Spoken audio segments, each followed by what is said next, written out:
This is Carolina Ghost Towns, a podcast about the vanished towns and lost communities in South Carolina, North Carolina, and maybe a few other places. I'm your host, Tom Taylor. Hi, folks.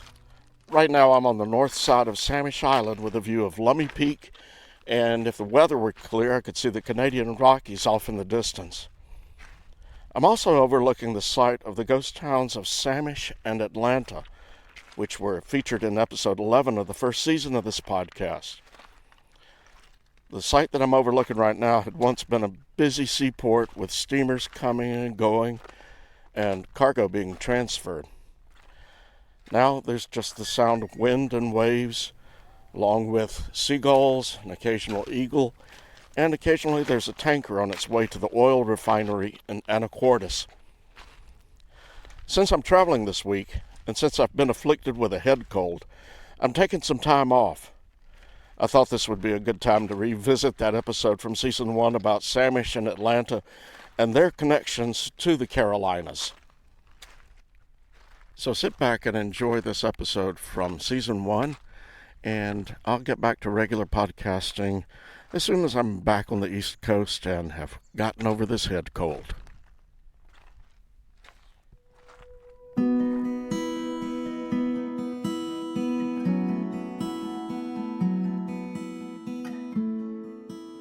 Skagit Valley is about as far from the Carolinas as you can get and still be in the continental United States. Located in northwestern Washington state, Skagit County is a place of incredible scenic beauty, with stunning snow-capped peaks, glacial lakes and rivers, and mountainous islands rising from the Salish Sea. The dormant volcano, Mount Baker, looms over the landscape, and the upper reaches of the Skagit River Valley is home to the Northern Cascades National Park. Skagit County is also the home to several interesting ghost towns.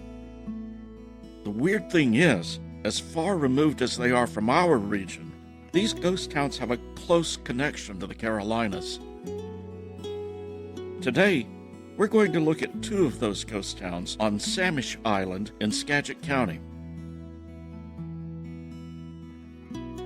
Samish Island is in the northwest corner of Skagit County, about halfway between Seattle and Vancouver. In the 1800s, construction of dikes along the coast cut off the water route on the southern side of the island. While the new dikes gave the area reclaimed farmland, it basically turned the island into more of a peninsula. Yet, Samish still retains the characteristics of a Pacific Northwest island. On this small island, two towns developed out of spite. The towns of Samish and Atlanta sat side by side, and they had their own version of the Civil War.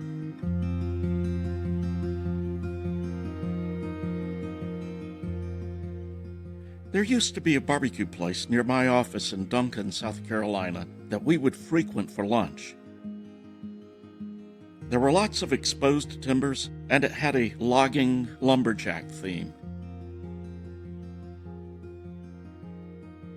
Old photographs hung on the walls of men with saws felling giant trees. On close inspection, I could see that all of these were labeled Skagit Valley Lumber. It caught me off guard, but it really shouldn't have. There has long been a connection between Appalachia and the river valleys of Washington, much of it based on the timber industry. Western North Carolina is known as the cradle of forestry. George and Edith Vanderbilt of the nearby Biltmore Estate are credited with sponsoring the first science-based approach to forestry. However, logging and timber were booming in the area long before the Vanderbilts got involved. When the timber areas began to open in the Pacific Northwest, skilled lumber workers were needed. Settlers came from all areas, including the southeast.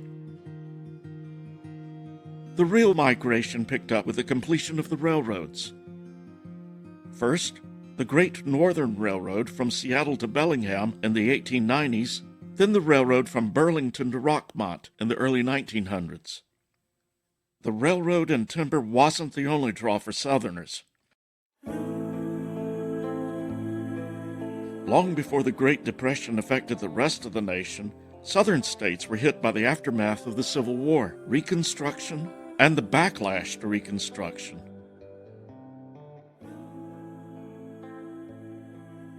Gold was discovered in Washington in the late 1800s, drawing many migrants from the southeast.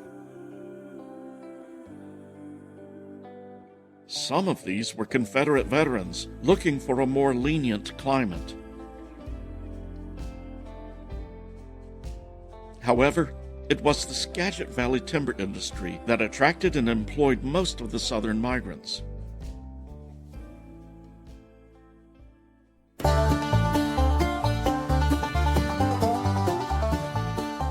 Many of these migrants were from the mountains of North Carolina. So many, in fact, that the upper Skagit River Valley became known as Tar Heel Land, after the nickname for North Carolina residents.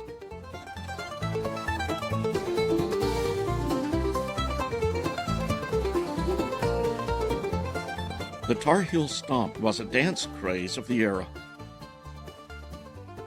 It was really just a variation of Appalachian clogging. Today's story begins even before the timber industry took off. George Washington Lafayette Allen has perhaps one of the most patriotic-sounding names of all time.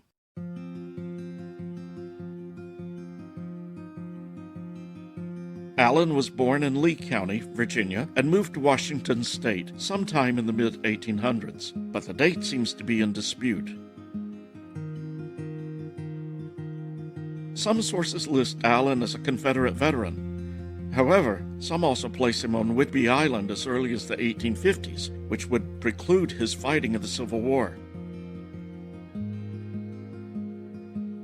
He may or may not have been sheriff of Island County, but he did serve at least a couple of terms as sheriff of Whatcom County, which, at the time, included Samish Island. Allen was also a land speculator, buying up large tracts of land on Whidbey Island, Bayview, and Samish Island. Regardless of when he arrived in Washington, Allen kept his loyalties with the South. Allen had moved to Samish Island in 1883 and laid out a plat for a town he named Atlanta. Allen built a dock along the island's existing wharf and a 3-story hotel overlooking Bellingham Bay, which he named the Atlanta Home Hotel. Allen dedicated the town and hotel as, quote, a sanctuary for persecuted Confederates and other sympathizers of the lost cause, close quote. The Skagit County Museum described Allen's hotel and its relationship to travel in the region.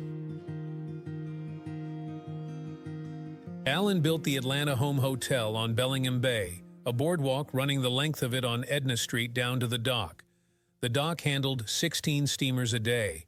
The docks on Samish Island were the principal port of entry for the whole north mainland of Skagit County until the Great Northern Railway built the cutoff which took it around the foot of the Chuckanut Mountains in 1902. The larger steamers deposited freight and passengers on Samish Island to be transferred to small boats for the trip up Edison Slough. George Allen's new endeavor apparently didn't sit well with Union veterans on Samish Island, and especially with landowner and Union sympathizer George Dean. The same month that Allen registered his plat for Atlanta, Dean and his neighbors registered a plat for the town of Samish. just one street away from Allenstown.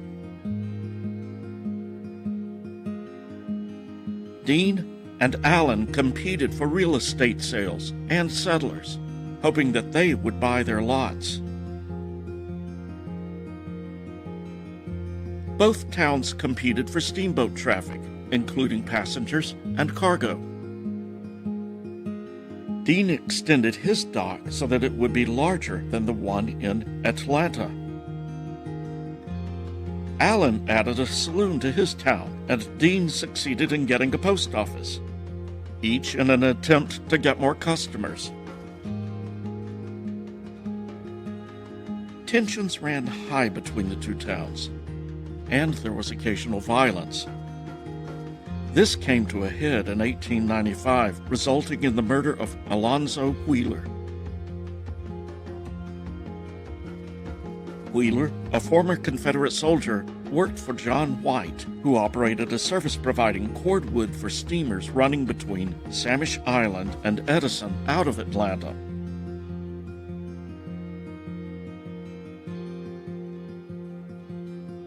Edwin Baldwin and Orzo Perkins had a competing service out of Samish.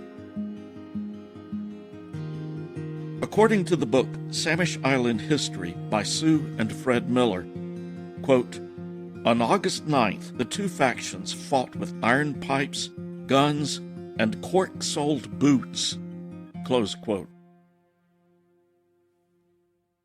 Wheeler received a gunshot wound and later died in the town of Anacortes. George Dean broke up the fight. Baldwin, Perkins, and Ulysses Lute were arrested for Wheeler's murder. The murder and subsequent trial was a sensational event for the region. The Seattle Intelligencer reported on the trial proceedings. The men were tried and convicted, with Baldwin receiving a 10-year sentence, Perkins 5 years, and Lute 1 year. The towns prospered for a bit, and Atlanta was even under consideration for the county seat of the new county of Skagit, also founded in 1883. Atlanta was to become another lost cause, though, as was its neighboring town of Samish. In the 1890s, railroad lines were completed through Mount Vernon and Anacortes, linking the region from Seattle to Bellingham.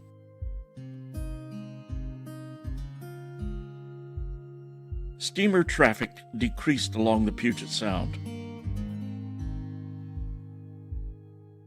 Neither town developed beyond the steamer services, saloon, hotel, and a couple of stores, and soon even these services faded away. The names persisted, though. A 1941 map of the island still shows Samish and Atlanta along the narrow neck of the island. This map also shows Ulysses Lute as one of the largest landowners on the island, despite his conviction in the murder of Alonzo Wheeler. George Allen continued to run the hotel until his death in 1903, with his family continuing for several years afterwards. When the new owners took over, it was renamed Lummi Lodge and continued a moderate business as the only hotel on the island for many years. According to the Miller book, it, quote, had 2.5 stories with porches off the first and second floors. The front door opened into a large lobby and then an ample dining room. A boardwalk came up from the dock and extended the length of the building, close quote. The hotel was lively during the 1920s.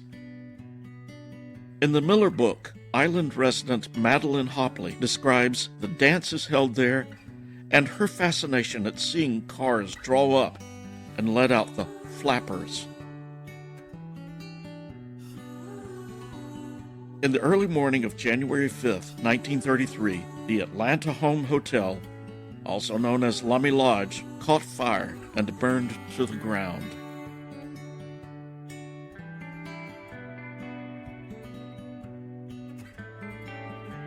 Today, Samish Island is a quiet little community.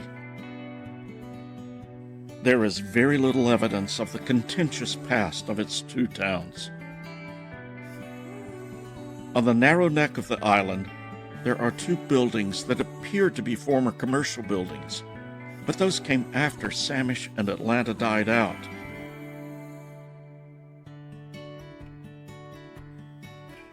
Today, even the location of Samish Town has been forgotten, or at least remembered incorrectly. The USGS GeoNames Service has the former town located on the other side of Samish Bay, off of the island. George Allen is buried in the Bayview Cemetery, just south of Samish Island. Ulysses G. Loop has a road in the area named for his sons, George and Thomas, G. Loop and T. Loop Road. My late mother-in-law, who lived on Samish Island, always wondered how these could be a loop road when the roads came to dead ends. She never realized that Loop was a last name and not a description of the road itself.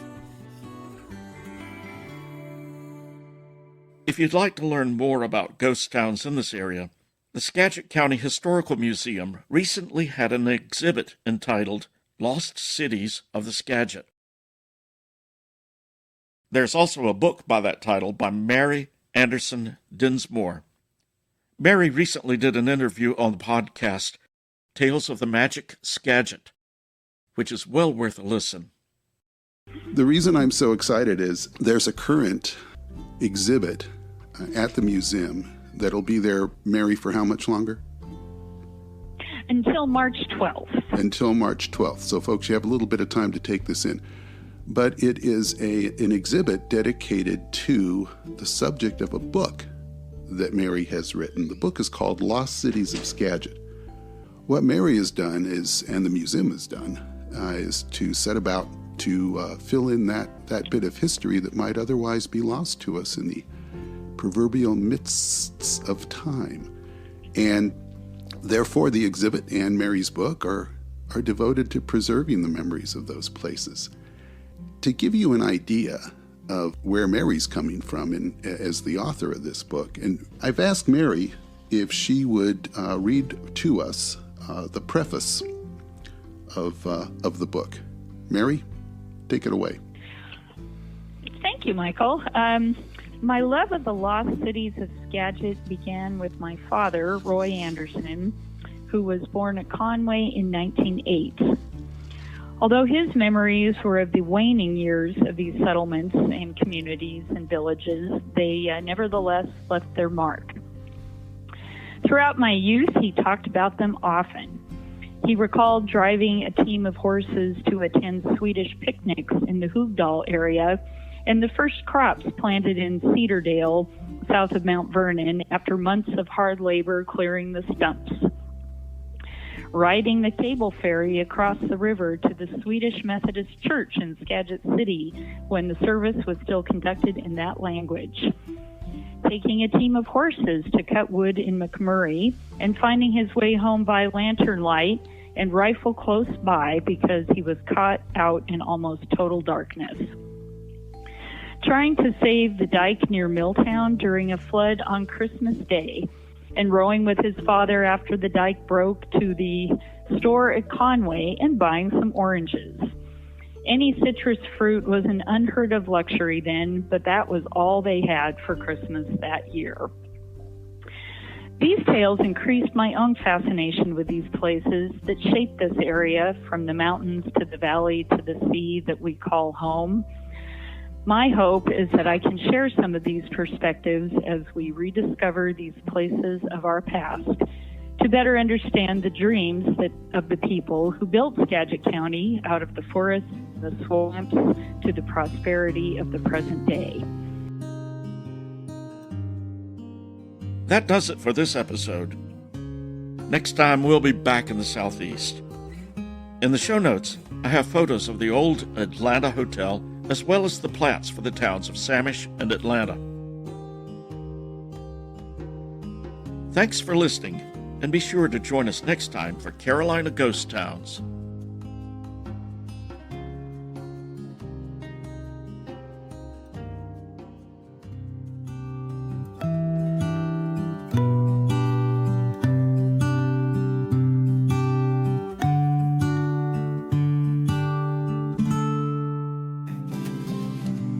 In this southern ghost town, we found a story untold.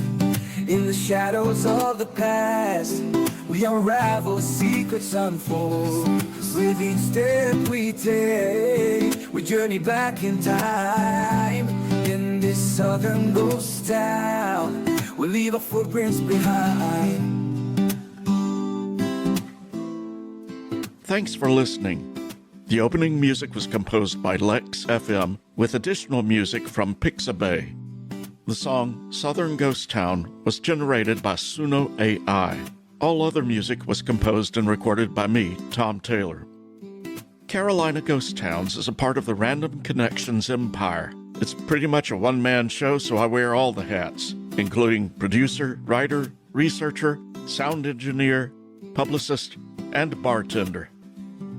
If you like the show, please subscribe on your favorite pod venue and be sure to give us feedback. If you have questions, comments, or ideas for the show, you can reach me at carolinaghosttownspod@gmail.com. For more information and show notes, visit randomconnections.com. Thank you. In this southern ghost town, we found a story untold. In the shadows of the past, we unravel, secrets unfold. With each step we take, we journey back in time. In this southern ghost town, we leave our footprints behind. Random Connections.